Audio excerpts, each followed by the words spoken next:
Hello दोस्तों, एरोडाइट competition classes में आपका स्वागत है। साथियों, हम यहाँ पर संविधान के बारे में पढ़ रहे हैं। संविधान के बारे में हम काफ़ी कुछ जान चुके हैं कि संविधान एक्चुअल में किसी देश के लिए क्यों ज़रूरी होता है। संविधान के बारे में हमने एकात्मक संविधान को जाना, संज्ञानात्मक संविधान के द्वारा जाना, उनके लक्षण और उनकी कमियों के बारे में हमने जाना। अब हम भारतीय संविधान की बात कर रहे हैं साथियों कि जो भारत का संविधान है वो कैसे बनाया गया। तो मैंने आपसे कहा कि जो भारत का संविधान जो है वो एक निर्मित संविधान था। इस निर्मित संविधान के तौर पर बनाया गया था कि सभा बैठी गई थी, सभा ने 2 साल में 3 साल में संविधान का निर्माण किया। अब हम ये देख रहे थे कि भारत में जो संविधान है वो संविधान किस प्रणाली के तहत अपनाया गया, यानी वो संघात्मक प्रणाली है, यानी फेडरल कॉन्स्टिट्यूशन है, या जो हमारा यूनिलैटरल कॉन्स्टिट्यूशन यानी एकात्मक संघात्मक संविधान है हमारा। तो हमने कल की वीडियो में हमने थोड़ा सा एक कॉन्सेप्ट को डेवलप किया था कि हमारा जो भारतीय संविधान सभा थी वो उसके पास कौन कौन से ऑप्शन थे। तो हमने जो है परिसंघ के बारे में भी कल चर्चा कर ली थी। आज हम एकात्मक संविधान जो है उसके लक्षण के बारे में जानना चाहेंगे कि भारत में एकात्मक संविधान के कौन कौन से लक्षण हैं जो लिए गए, क्योंकि जो सर्वोच्च न्यायालय है, सुप्रीम कोर्ट जो है, उसने व्याख्या संविधान के रूप में संघ के एक संघीय संघात्मक संविधान के रूप में व्याख्या की थी। साथियों, संविधान की संघीय संघात्मक संविधान के रूप में व्याख्या की है। साथियों, तो भारतीय संविधान में जो क्या मूल लक्षण हैं, जो कि भारत के संविधान में संघात्मक लक्षण क्या क्या हैं, आज उसके बारे में हम चर्चा करेंगे। साथ ही संघात्मक संविधान क्या होता है, मैंने आपको पहले भी बताया था। पॉइंट नंबर 1 में हम देखना चाहेंगे कि इसमें क्या होती है, द्वैध सरकारें होती हैं, यानी 2 तरह की सरकारें पाई जाती हैं। एक केंद्र सरकार होती है और दूसरी राज्य सरकार होती है, जो कि कई राज्यों में अलग अलग तरह से सरकारें चलाती हैं। तो द्वैध सरकार का जो कॉन्सेप्ट होता है वो यहाँ पर देखने को मिलता है। और आप जानते हैं कि जो भारत का संविधान है या हमारे भारत में शासन प्रणाली जो है वो किस तरह की है। तो एक केंद्र सरकार है और दूसरी क्या है, राज्य सरकार। अलग अलग राज्यों में जो राज्य सरकारें हैं वो देखने को मिलती हैं। तो कैसी साथी होती है, द्वैध सरकार। कैसी?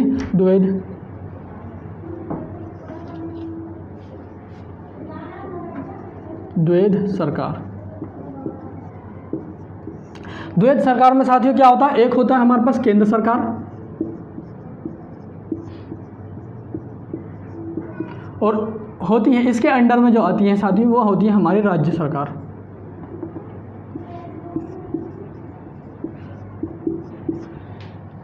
साथियों क्या होता है, इनके बीच में शक्तियों का क्या होता है साथियों, बंटवारा होता है। यानी कुछ शक्तियां जो होती हैं वो केंद्र सरकार को दी जाती हैं और कुछ शक्तियां जो होती हैं वो राज्य सरकार को दी जाती हैं। संघीय संविधान में केंद्र सरकार का होना बहुत ज़रूरी होता है और राज्य सरकार। इनके बीच में क्या होता है कि शक्तियों का क्या होता है साथियों, इस प्रणाली में क्या होता है, शक्तियों का बंटवारा होता है। शक्तियों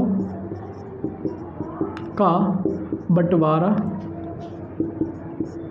होता है किस किस के बीच में साथियों, राज्य के बीच में और केंद्र के बीच में। अगर हम देखते हैं कि केंद्र और राज्य द्वैध शासन में क्या होता है, द्वैध संघात्मक संविधान में यानी 2 तरह की सरकार होती है। एक केंद्र सरकार होती है, दूसरी क्या होती है, राज्य सरकार होती है। लेकिन क्या होता है कि यहाँ पर केंद्र सरकार जो होती है वो क्या होती है, मजबूत होती है।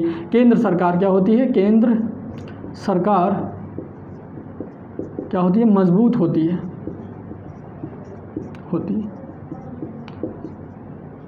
केंद्र सरकार साथियों क्या होती है, मजबूत सरकार होती है।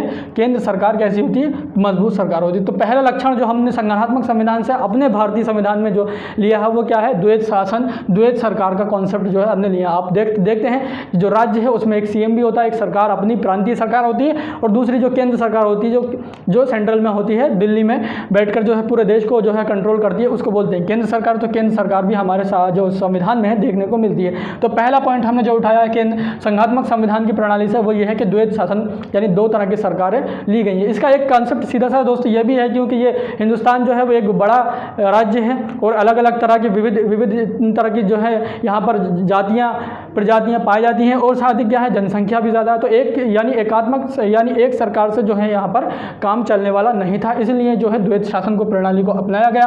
क्या हुआ कि इसमें 2 सरकार की कॉन्सेप्ट को लिया गया। साथियों अब हम बात करते हैं कि जो सरकार जो शक्तियों का बंटवारा है साथियों वो किस तरीके से हो रहा है। तो हम अब भारतीय संविधान में अगर हम देखेंगे तो भारतीय संविधान में जब हम बात करते हैं तो अनुसूची 7 साथियों किसमें, अनुसूची 7 में शक्तियों का बंटवारा दिखाया गया है हमारे संविधान में। किसमें साथियों, अनुसूची 7। अनुसूची 7 हमारी जो है वो इसके 3 पार्ट हैं। अनुसूची 7 के 3 पार्ट। सबसे पहले जो होती है संघ सूची, कहते हैं हम संघ सूची। इसके बारे में हम आगे भी विस्तृत चर्चा करेंगे साथियों, लेकिन यहाँ पर आपको थोड़ा सा माइंड में रख लीजिए ताकि आपको जो है अभी से थोड़ा सा जो है पता चल जाए कि जो केंद्र और राज्य के बीच में शक्तियों का बंटवारा जो है वो किस तरीके से हो रहा है साथियों। तो इसमें संघ सूची में क्या होता है कि जो केंद्र सरकार होती है, जितने इस सूची में जितने विषय होते हैं उन विषयों पर जो होता है वो केंद्र सरकार ही क्या बनाती है, कानून बना सकती है। तो यहाँ पर क्या लिख सकते हैं कि केंद्र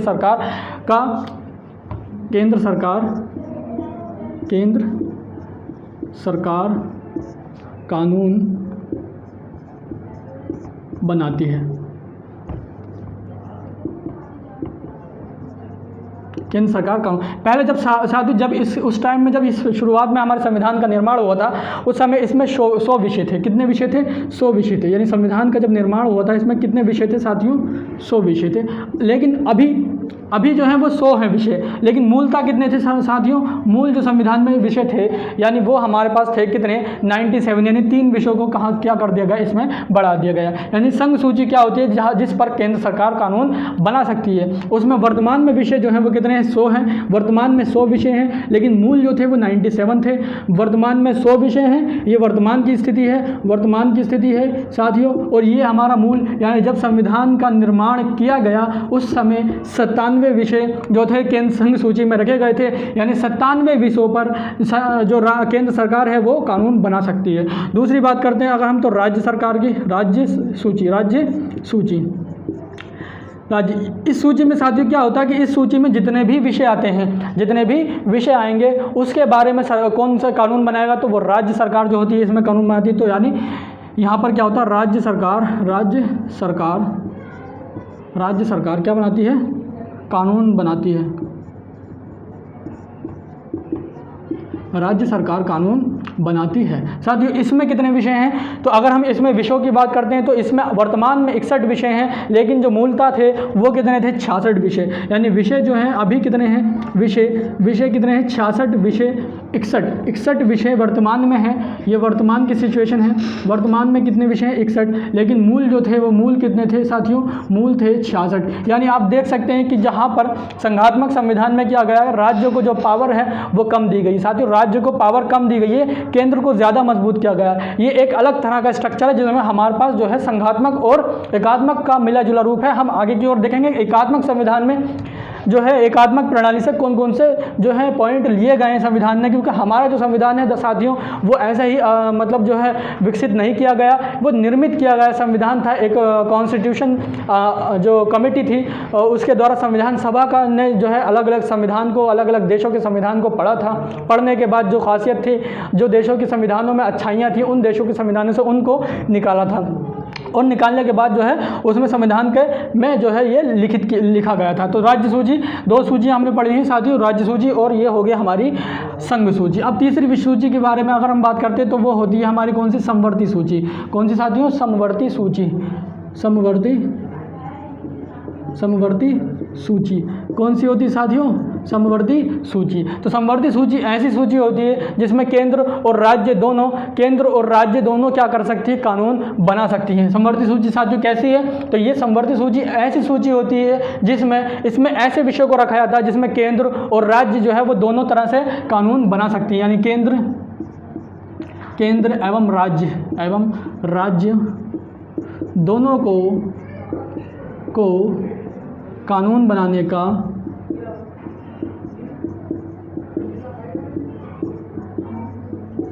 अधिकार है। अब थोड़ा सा प्रॉब्लम साथियों यहाँ पर यह है कि जब केंद्र भी बना सकती है, राज्य भी बना सकती है, तो यहाँ पर क्या हो सकता है? दोनों में कहीं ना कहीं विवाद उत्पन्न हो सकता है। ऐसी सिचुएशन में क्या होगा साथियों कि केंद्र सरकार, क्योंकि संविधान में क्या हो, केंद्र की ओर झुकाव दिया गया है, तो यानी अगर केंद्र संघ सूची में कोई ऐसा विषय है जो केंद्र और राज्य सरकार दोनों में जो कानून बना सकती है, लेकिन जिस विषय पर राज्य सरकार ने भी कानून बना दिया और उस विषय पर जो है केंद्र सरकार ने भी अगर कानून बना दिया, तो उस विषय पर केंद्र सरकार का कानून जो है वो मान्य होगा, यानी राज्य सरकार का कानून जो है वो निरस्त कर दिया जाएगा। मान्यता किसको दी जाएगी? तो केंद्र सरकार के जो सूची है उसको दी जाएगी, समवर्ती सूची। इसको थोड़ा सा रफ कर देना साथियों, अगर आपने नोट कर लिया हो तो नोट कर सकते हैं।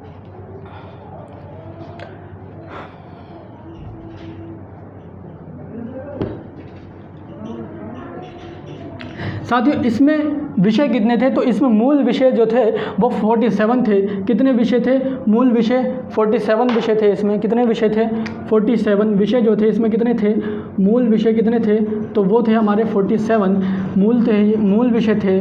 और अगर वर्तमान की बात करते हैं तो 52 वर्तमान में कितने साथियों, 52 विषय जो हैं वो कितने कब हैं, अभी वर्तमान में 52 विषय। तो आप देख सकते हैं कि जो राज्य और केंद्र सरकार के बीच में जो शक्तियों का बंटवारा हो रहा है साथियों, वो कहाँ से हो रहा है, तो वो ये अनुसूचियों के माध्यम से हमने दिखाया कि अनुसूचियों के माध्यम से दोनों में संविधान में राज्य सरकार और जो है हमारी किस तरह की जो केंद्र सरकार है उन दोनों में क्या है, जो है संविधान का जो शक्तियां हैं उनको हमने अलग अलग तरीके से बंटवारा कर दिया गया है। तो साथियों 3 सूचियां, एक हो रही है हमारी कौन सी, संघ सूची, राज्य सूची और संवर्ती सूची। संवर्ती सूची के विषय में लिख लीजिए कि ये ऑस्ट्रेलिया के संविधान से लिया गया है, ऑस्ट्रेलिया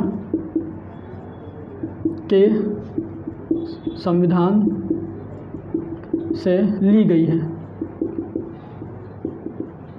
ठीक है साथियों, कहाँ से ली गई है, ऑस्ट्रेलिया के संविधान से ली गई है। अब हम बात करते हैं साथियों कि और क्या खासियत थी जो संघ सूची से जो है ली गई है, तो इसको हम जो है रफ कर देते हैं।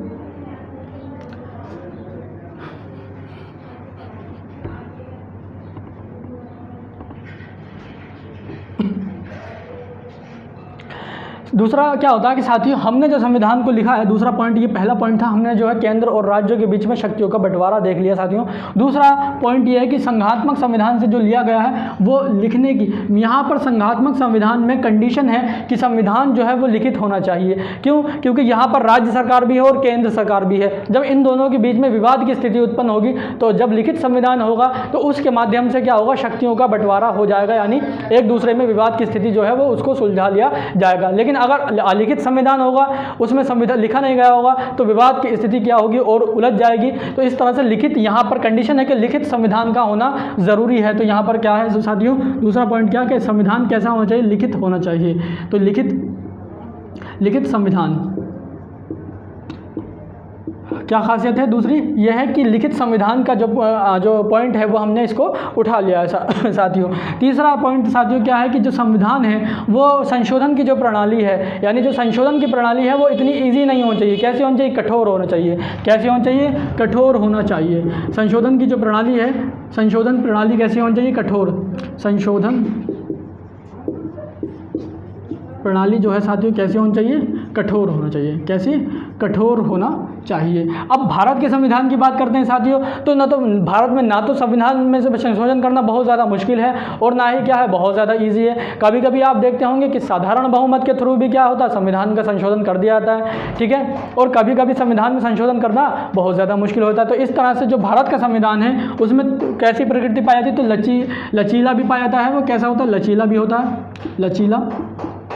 तो कठोर एवं लचीला दोनों तरह का होता है, कठोर भी होता है और लचीला भी होता है साथियों। कैसा होता है, कठोर भी होता है और लचीला। लेकिन हमने यहाँ से जो प्रकृति ली है वो क्या लिया है, कठोर संविधान की प्रकृति को वो अपनाया है। ठीक है, संशोधन की प्रणाली जो है कैसे होनी चाहिए, यहाँ पर कठोर होना चाहिए, कठोर भी होना चाहिए एवं लचीला भी लिख लीजिए साथियों। क्या, लचीला, लचीला कैसा होना चाहिए, लचीला होना चाहिए। मार्कर भी नहीं चल रहा है, लचीला होना चाहिए। दूसरा क्या है, जब विवाद की कभी स्थिति उत्पन्न होती है तो यहाँ पर साथियों क्या है कि एक न्यायपालिका, स्वतंत्र न्यायपालिका भी हमने यहाँ से कॉन्सेप्ट को लिया है। तो यानी जो हमारा 4th पॉइंट है साथियों वो क्या है कि एक स्वतंत्र न्यायपालिका होना चाहिए। क्या होना चाहिए साथियों, स्वतंत्र न्यायपालिका। तो ये होना चाहिए हमारा स्वतंत्र न्यायपालिका, स्वतंत्र न्यायपालिका, स्वतंत्र न्यायपालिका के कॉन्सेप्ट को अपनाया गया। और एक 4th पॉइंट साथियों यहाँ पर क्या है, 5th पॉइंट वो ये है कि यहाँ पर जो है संघात्मक संशोधन, संघात्मक जो संविधान है इसमें क्या है कि जो संविधान है वो सर्वोच्च होना चाहिए, सबसे ऊपर होना चाहिए। यानी जो सरकारें भी हों वो भी संविधान के अनुसार चले। ये ना है कि सरकारें संविधान को अपने हिसाब से ढाल रही हैं, बल्कि संविधान के हिसाब से वो सरकारें चलाए हैं। तो संविधान क्या होना चाहिए, सर्वोच्च संविधान होना, संविधान का सर्वोच्च होना। संविधान ये जो है ये गुण भी हमने संविधान में अपने लाया गया है। संविधान का सर्वोच्च होना, संविधान का सर्वोच्च होना, ये भी हमने क्या है क्वालिटी अपने संविधान में ली है। ये वो क्वालिटियाँ साथियों जो हमने अपने संविधान में ली हैं। तो क्या क्या क्वालिटियाँ हो गई? एक तो संविधान जो है वो लिखित होना चाहिए। ये लिखित संविधान जो है हमने अपनाया हिंदुस्तान की अगर हम बात करते हैं तो उसमें कौन सा संविधान है? लिखित संविधान है। दूसरा कैसा है? लचीला भी है और कठोर भी है, यानी उसको जो है संशोधन करना बहुत मुश्किल भी नहीं है और बहुत आसान भी नहीं है, तो लचीला और कठोर हो सकता है। तीसरा कि एक स्वतंत्र न्यायपालिका है। न्यायपालिका अगर संविधान में कुछ गड़बड़ होती है तो संविधान में क्या व्याख्या करने के लिए क्या होता है? तो व्याख्या करने के लिए किसको बुलाया था? सुप्रीम कोर्ट उसकी व्याख्या करती है या विवाद की स्थिति को क्या करती है? सुलझा देती है साथियों।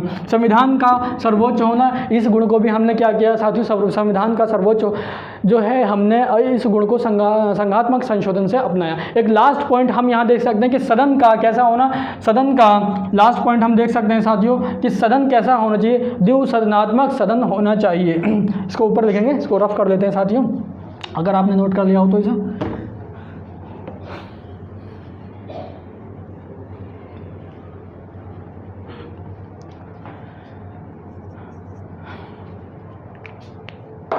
कैसा होना चाहिए? द्विसदनात्मक व्यवस्था होनी चाहिए। द्विसदनात्मक सदन। अब द्विसदनात्मक सदन दोस्तों क्यों होना चाहिए?